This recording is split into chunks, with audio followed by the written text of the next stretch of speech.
So we begin National 2 this week in National 2 East, and round 11 feels like an age ago, but what a round it was. Starting at the top where league leaders Tunbridge Judean saw their perfect record come to an end away at Bury St Edmunds, the hosts winning 32-21 with second half scores from Tristan Andrews and Ewan Rees, holding a 3-match losing streak for Jacob Ford's side. In terms of TJs, they actually departed Suffolk empty-handed, meaning their lead at the top remains at 4 points, and second place Dorking actually have a game in hand now after their fixture against Guernsey Raiders was postponed due to the impact of Storm Bert. So a big weekend it was in round 11 in National 2 East towards the top, and the same can be said towards the bottom, which included a first victory of the term for Worthing, who moved off the foot of the table with a 2014 win away at table rivals Colchester. Now, solid defence and an excellent set piece were the backbone of this win for Worthing. And in truth, it felt like a victory wasn't too far away from Worthing, didn't it? With the amount of bonus points they've been able to collect despite being on the wrong end of the scorelines. But they found themselves on the right side of the result in round 11. And they will now begin December with a spring in their step and a first win under their belt. And next up for Worthing is another huge game against 12th place Sevenoaks on Saturday afternoon. Now, Sevenoaks are one position above Worthing in the table after their excellent 14-12 derby victory over Westcombe Park last time out. We know Westcombe Park hasn't been an easy place for visiting teams to go since Westcombe Park were actually promoted into National 2 East last season. So that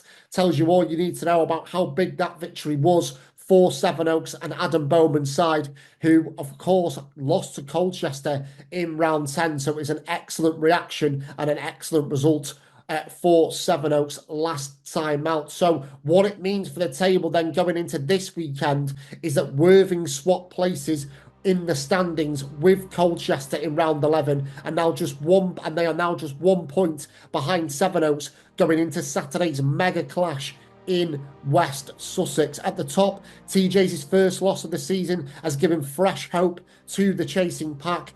Barnes moved up to third last time out with a 13-10 win over Old Albanian, while the form of fifth placed Henley Hawks continued. Luke Allen's side clinched a dramatic 6th victory on the bounce as a late Spencer Hayhow try was brilliantly converted by Max Titchener to seal a 17-16 win over Canterbury. You can see the state of the weather at Dry Lees a couple of weeks ago, but it was another late win for Henley, which keeps them heading in the right direction. So on to the fixtures then, the first set of fixtures for this festive season in National 2 East, where Barnes and Bury St Edmunds meet in the capital. Both clubs come into round 12 off the back of good victories, and Barnes are actually unbeaten in their last 3 home games against Bury St Edmunds. 6th place Canterbury take on Oxford Harlequins. Oxford Quins was 17-7 up against Havant in round 11, but fell to a 22-17 home defeat. And when you combine the fact that both Sevenoaks and Worthing picked up wins in round 11, it just pulled Pete Davis's side closer to the relegation fight. So can they begin December with a positive result? Colchester are one of the clubs in the fight towards the bottom, and Mike Hayward's side will be aiming to bounce back from their round 11 setback when they go to Guernsey on Saturday. But that is easier said than done, though, with the Raiders winning all 6 of their home games thus far.